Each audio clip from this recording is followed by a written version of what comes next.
Hello friends, welcome to my YouTube channel education lecture. इस video lecture में दोस्तों हम क्लास 12 आप लोगों का दोस्तों जो इंटरनेट मॉडल पेपर जारी हुआ है दोस्तों ये फिजिक्स का, ठीक है ना, उसका आप लोग को सब्जेक्टिव क्वेश्चन करेंगे, ठीक है ना। पहला नंबर क्वेश्चन था दोस्तों लॉरेंज बल क्या है, एकदम सभी क्वेश्चन का आप लोग का सही से उत्तर बतलाएंगे, ठीक है ना।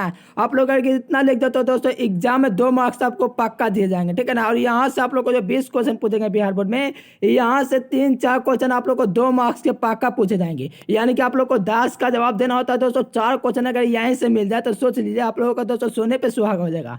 तो आप लोग वीडियो में लास्ट तक बने हो दोस्तों, सभी क्वेश्चन आप लोग को आंसर बताएंगे और आप लोग देखना एकदम सभी क्वेश्चन का ऐसा आंसर है जो 2 नंबर पूरे मिलेंगे, ठीक है ना, 1 नंबर भी ना आप लोग को कटेंगे। तो चलो दोस्तों वीडियो को स्टार्ट करते हैं। माय डियर, अगर चैनल पर पहली बार तो चैनल को सब्सक्राइब कर दे, क्योंकि इस चैनल के माध्यम से हम आपको ऑल सब्जेक्ट की तैयारी कराते हैं माय डियर, तो ठीक है ना। तो चैनल को सब्सक्राइब करना है। चलिए, लॉरेंज बल क्या है, फर्स्ट नंबर क्वेश्चन यही था दोस्तों, लॉरेंज बल क्या, ठीक है ना।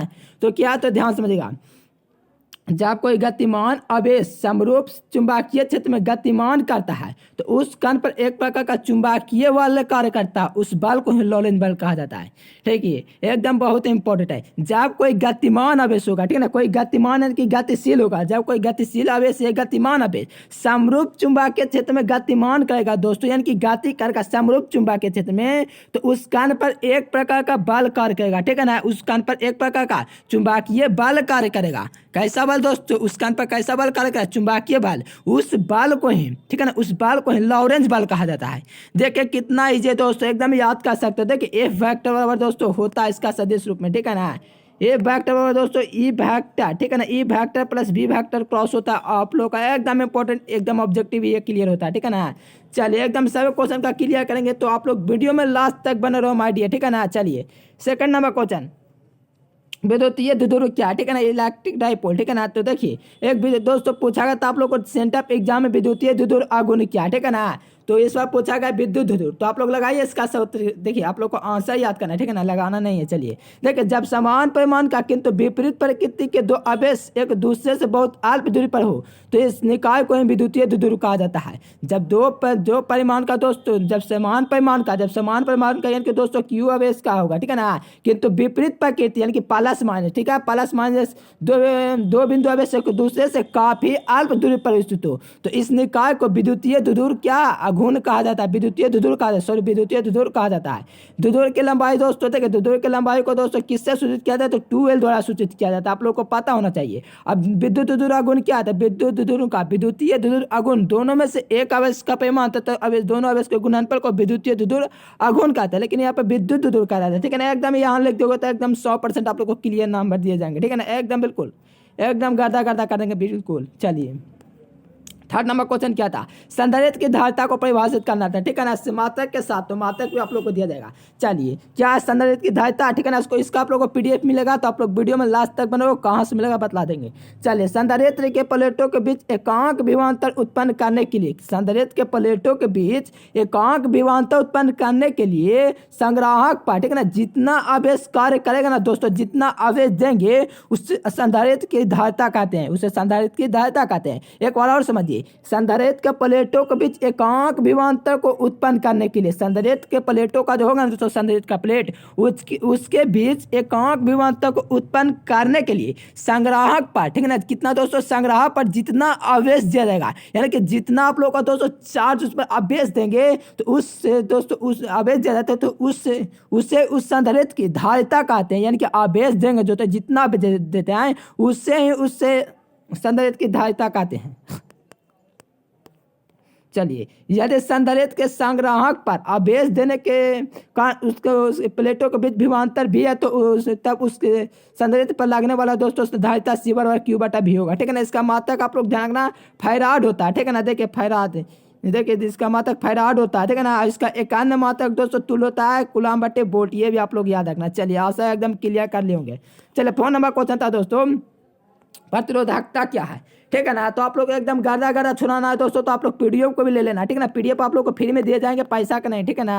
आप लोग को बतला देंगे कहाँ से मिलेगा। चलिए, किसी चालक का प्रतिरोध चालक के अनुप्रस्थ काट के क्षेत्रफल के गुणनफल तथा इसके लंबाई के अनुपात को चालक का विशिष्ट प्रतिरोध या प्रतिरोधकता कहते हैं। देखिए एकदम बेहतरीन तरीके से कॉन्सेप्ट के साथ समझिए। किसी चालक का प्रतिरोध मान लीजिए R है, ठीक है, किसी चालक का प्रतिरोध किसी चालक का प्रतिरोध R, चालक के अनुप्रस्थ काट के क्षेत्रफल A तथा, ठीक है, क्षेत्रफल तथा इसके लंबाई के गुणनफल, इसके लंबाई के गुणनफल, एकदम बेहतरीन समझिएगा। किसी चालक का प्रतिरोध चालक के अनुप्रस्थ काट के क्षेत्रफल के गुणनफल तथा इसके लंबाई के अनुपात को इन चालक का विशिष्ट प्रतिरोध या प्रतिरोधकता कहा जाता है। यानी कि चालक का प्रतिरोध दोस्तों किया R हुआ, ठीक है, तो चालक के अनुप्रस्थ काट का क्षेत्रफल दोस्तों A होगा, तो इसका गुणनफल हुआ दोस्तों, इसका गुणनफल तथा इसके लंबाई के अनुपात L को ही चालक का विशिष्ट प्रतिरोध या प्रतिरोधकता कहा जाता है। माय डियर देख सकते हो यहाँ पर रो से इसे सूचित किया जाता है, इसे रो से सूचित किया जाता है माय डियर। और रो बराबर जो होता है और A बटा दोस्तों L होता है, यानी कि इसका मात्रक जो होगा दोस्तों, इसको O मीटर करेंगे, प्रतिरोध का ऐसे मात्रक ओम होता है,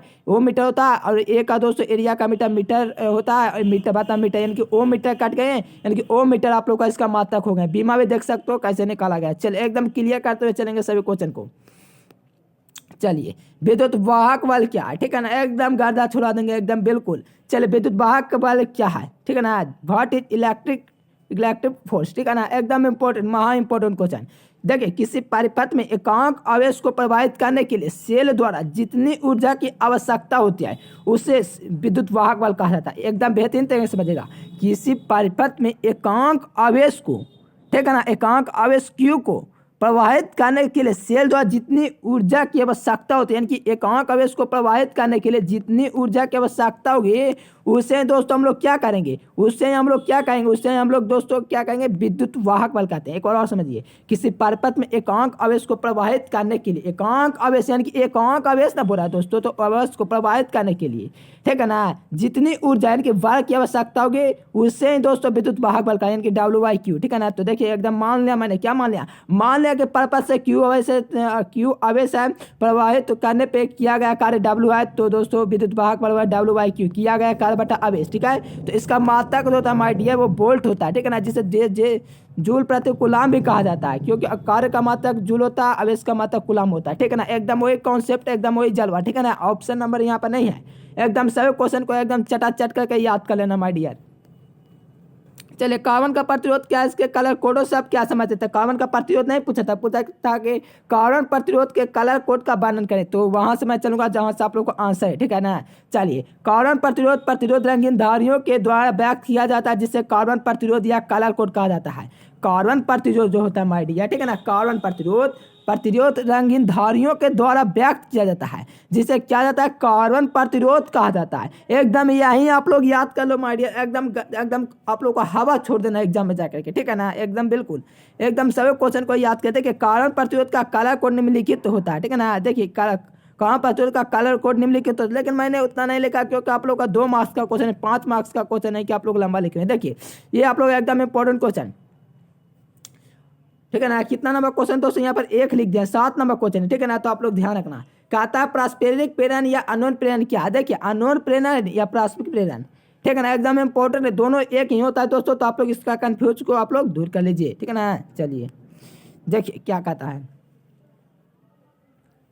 जब किसी चालक से विद्युत धारा प्रवाहित किया जाता है, जब किसी चालक से दोस्तों विद्युत धारा प्रवाहित किया जाता है तो क्या होता है, जब किसी चालक से विद्युत धारा प्रवाहित किया जाता है तो उसके समीप स्थित दूसरे कुंडली में चुंबकीय फ्लक्स में परिवर्तन होता है, चुंबकीय फ्लक्स में परिवर्तन होता है। इस तरह दोस्तों दूसरे कुंडली में विद्युत वाहक बल प्रवाहित होने के कारण दूसरे कुंडली में विद्युत वाहक बल प्रेरित होने की घटना को अनंत प्रेरण कहा जाता है। एक बार और समझिए एकदम बेहतरीन तरीका से, जब किसी कुंडली से विद्युत धारा प्रवाहित किया जाता है तो इसके समीप स्थित दूसरे कुंडली से जुड़े चुंबकीय फ्लक्स में परिवर्तन होता है, ठीक है। तो जब परिवर्तन होता है दोस्तों तो इस तरह दूसरे कुंडली में विद्युत धारा प्रवाहित होने के कारण दूसरे कुंडली में विद्युत वाहक बल प्रेरित होने की घटना को ही अन्योन प्रेरण कहा जाता है। एकदम इजी, आप लोग थोड़ा समझने की थोड़ा सा लॉजिक लगाइए तभी आप लोग को एकदम बेहतरीन तरीके से समझ में आ जाएंगे डियर, एकदम बिल्कुल एकदम बेहतरीन तरीके से। जब किसी कुंडली से दोस्तों धारा प्रवाहित किया जाएगा, क्या प्रवाहित किया जाएगा, धारा प्रवाहित किया जाएगा,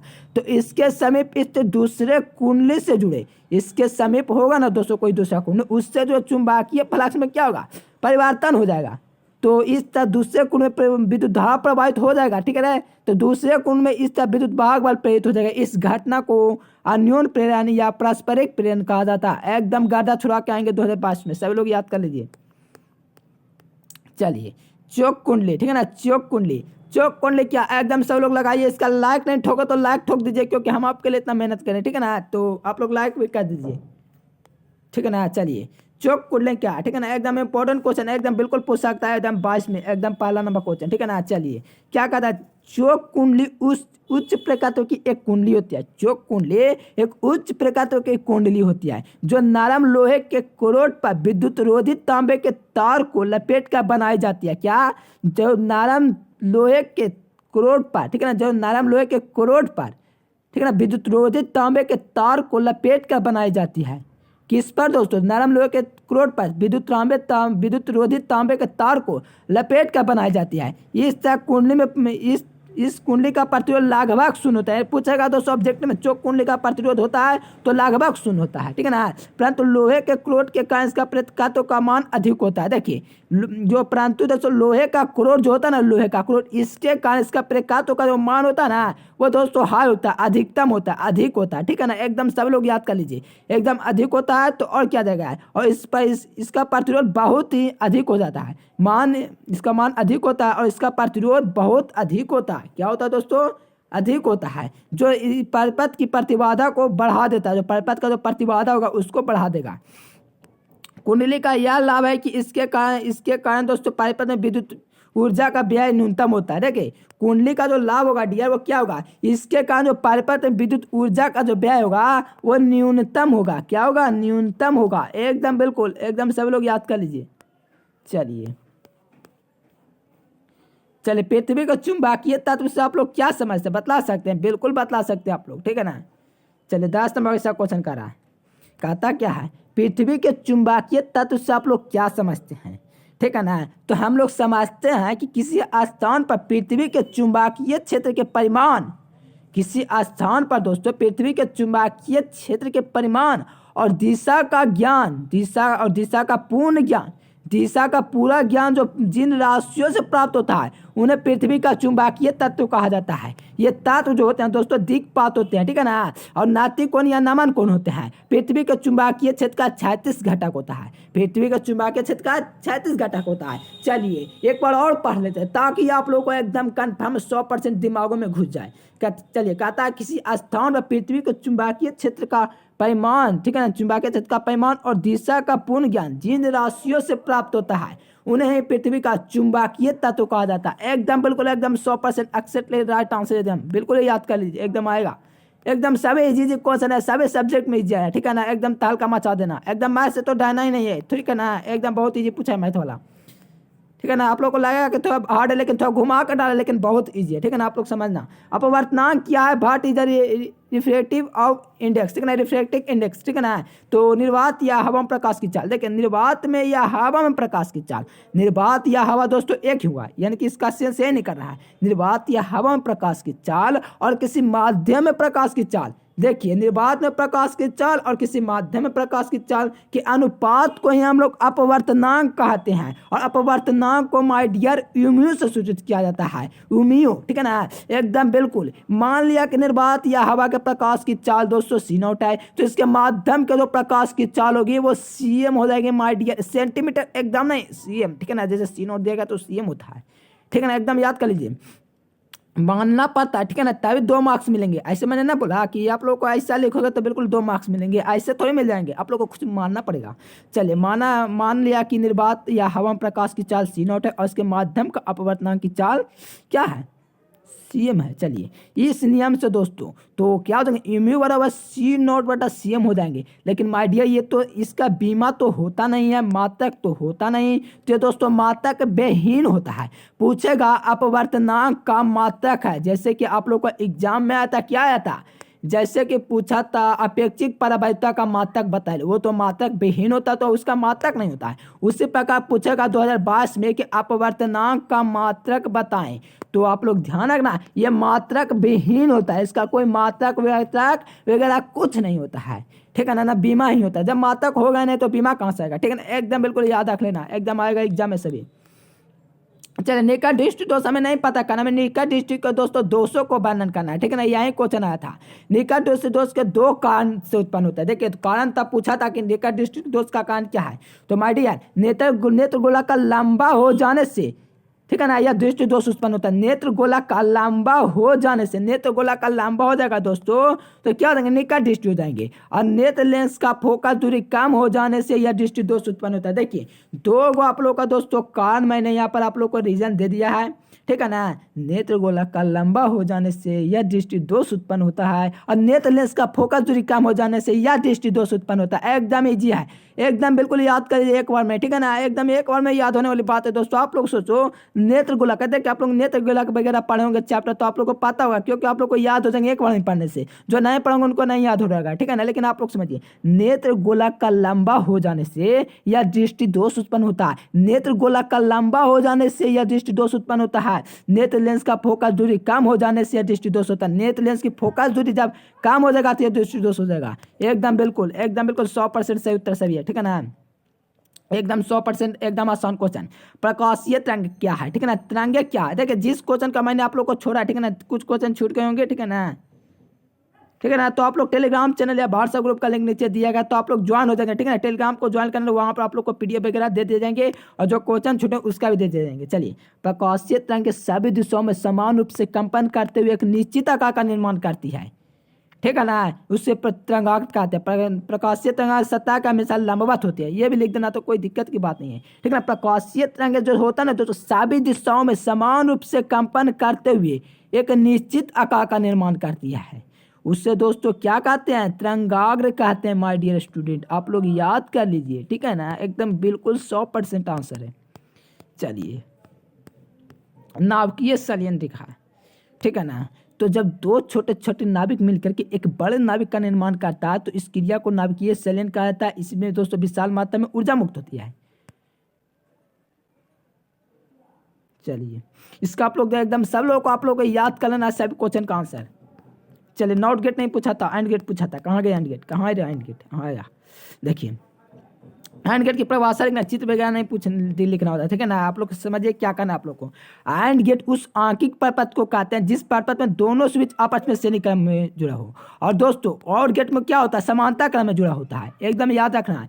एंड गेट उस आंकिक परपथ को कहते हैं जिस परपथ में दोस्तों दोनों स्विच श्रेणी क्रम में जुड़ा हो, ठीक है ना। इस परिपथ में आउटपुट बोलते तभी प्राप्त होता है जब दोनों स्विच बंद हो। और दोस्तों और गेट में क्या होता है, कोई एक स्विच बंद हो या तो दोनों स्विच बंद हो, यही आप लोग को एकदम याद रखना है। एंड गेट उस आंकिक परिपथ को कहते हैं जिस परिपथ में दोस्तों दोनों स्विच आपस में श्रेणी क्रम में जुड़ा होगा, ठीक है ना, श्रेणी क्रम में जोड़ा जाता है। तो इस परिपथ में आउटपुट बोलते तभी प्राप्त होता है जब दोनों स्विच बंद हो, क्लोज हो, ठीक है ना, एकदम बिल्कुल एकदम। देखिए क्या है सानी, एकदम ट्रिक के साथ बतलाएंगे। इस गेट का बुलियन व्यंजक दोस्तों आप लोग एंड से डी याद रख सकते हो, एकदम बिल्कुल एकदम इस तरह से निकलेगा आउटपुट वोल्टेज, एकदम बिल्कुल यहाँ से निकलेगा दो आउटपुट, यहाँ से ए और यहाँ से बी और निकलेगा यहाँ बाई, ठीक है ना। तो आप लोग देखो इसका सूत्र क्या होता है, जिसके बाई बराबर दोस्तों जो होता है ए इंटू बी होता है। अगर नैंड गेट पूछेगा तो बार लगा दीजिएगा, जो कि दोस्तों आप लोग को नहीं लगाना है क्योंकि एंड गेट पूछा है, ठीक है ना। इस गेट के लिए दोस्तों तालिका एकदम ट्रिक के साथ समझिए। इस गेट के लिए तालिका ये देखिए, यहाँ पर एक बार जीरो रखेंगे, जीरो जीरो रखेंगे, जीरो एक रखेंगे, एक जीरो रखेंगे, एक एक रखेंगे। आप देखिए क्या करेंगे, जीरो में गुना जीरो तो बराबर जीरो, ठीक है ना, क्योंकि ए इंटू बी पका रहे हैं। जीरो 1 गुना जीरो तो बराबर जीरो, एक गुना जीरो तो बराबर जीरो, एक गुना एक बराबर एक, एकदम बिल्कुल एकदम 100% माय डियर। इतना कर दोगे तो आप लोग को फुल मार्क्स दे देंगे 2 नंबर, ठीक है ना, एकदम बिल्कुल ऐसा का नहीं होगा आप लोगों को। चलिए, पर चुंबकीय पदार्थों के दो गुणों को लिखना था, ठीक है ना। मैंने इसका अंतर करा दिया तो आप लोग जाकर के देख सकते हैं। अनुचुंबकीय अल्फाबेट टैग यहाँ कि नहीं, सभी का अंतर करा चुके हैं, तो आएगा एग्जाम में। प्रतिचुंबकीय पदार्थों के दो गुण देखिए, प्रतिचुंबकीय पदार्थों को स्वतंत्रता पूर्वक लटकाने से क्षेत्र के लंबवत हो जाता है। क्या हो जाता है दोस्तों, अगर अल्फा किरण भी पूछता, ठीक है ना, सॉरी लौ चुंबकीय पूछता, प्रतिचुंबकीय पूछता, तो आप लोग इसका नहीं कर सकते, बिल्कुल कर सकते हैं, ठीक है ना। अगर यहाँ पर दोस्तों प्रतिचुंबकीय के जगह लौ चुंबकीय पूछता तो भी यह दोस्तों क्षेत्र के समानांतर हो जाता, लंबवत हो जाता, सॉरी लंबवत परपेंडिकुलर, एकदम बिल्कुल ये जी सभी दोस्तों एकदम बिल्कुल तहलका मचा देंगे। प्रतिचुंबकीय दोस्तों जो होता है तीनों अवस्था में पाया जाता है, प्रतिचुंबकीय तीनों अवस्था में पाया जाता है दोस्तों, ठीक है ना, एकदम याद रख लेना सभी क्वेश्चन को, एकदम 2 गुण पूछा था। चलिए, जो जो क्वेश्चन को सुझाया दोस्तों वो सभी लोग को आप लोग को आंसर दोस्तों टेलीग्राम चैनल या व्हाट्सएप ग्रुप पर मिल जाएगा। आप लोग को लिंक इन डिस्क्रिप्शन में दिया गया, वहाँ से ज्वाइन हो जाना, ठीक है ना। पहले यहाँ देख लेते हैं माय डियर, यहाँ से सुनने से आप लोग को सभी क्वेश्चन याद हो जाएंगे, ठीक है ना। चलिए, अरे चाला क्या है, ठीक है ना, semi conductor, what is the semi conductor, ठीक है ना, सेमी कंडक्टर क्या है, एकदम बार बार पूछा जाता है। अर्धचालक उस पदार्थ को कहते हैं जिसमें चालकता चालक से कम हो, चालकता चालक से कम हो, इसका प्रतिरोध चालक से अधिक हो तथा इसमें मुक्त इलेक्ट्रॉनों की संख्या बहुत कम हो, बहुतों कम हो माय डियर, एकदम बिल्कुल ना के बराबर कर सकते हो। इस प्रकार दोस्तों एग्जाम्पल जर्मोनियम दोस्तों सिलिकॉन ये सभी होते हैं, ठीक है ना। पूछेगा फिजिक्स में एग्जाम्पल दीजिएगा कौन अर्धचालक है तो आप लोग नहीं पहचानेगा माय डियर, एकदम याद रखना। अर्धचालक उस पदार्थ को कहते हैं जिसमें चालकता चालक से कम हो, ठीक है ना। इसका प्रतिरोध बहुत ही अधिक होता है तथा इसका मुक्त इलेक्ट्रॉनों की संख्या बहुत कम होता है। चले माय डियर एकदम बिल्कुल आशा एकदम पूरे एकदम हर्ष के साथ कहते हैं, उल्लास के साथ कहते हैं आप लोगों को वीडियो एकदम बिल्कुल पसंद है। अगर वीडियो पसंद है तो एकदम ठोक दीजिए, जल्दी से ठोकिए लाइक, ठोक दीजिए एकदम लाइक दोस्तों। हम आपके लिए इतना मेहनत कर रहे हैं, एकदम जल्दी से ठोक दीजिए लाइक, ठीक है ना। हम आपके लिए इतना मेहनत करते हैं दोस्तों, हम अपने लिए कुछ मेहनत कर लेते हैं, ठीक है ना।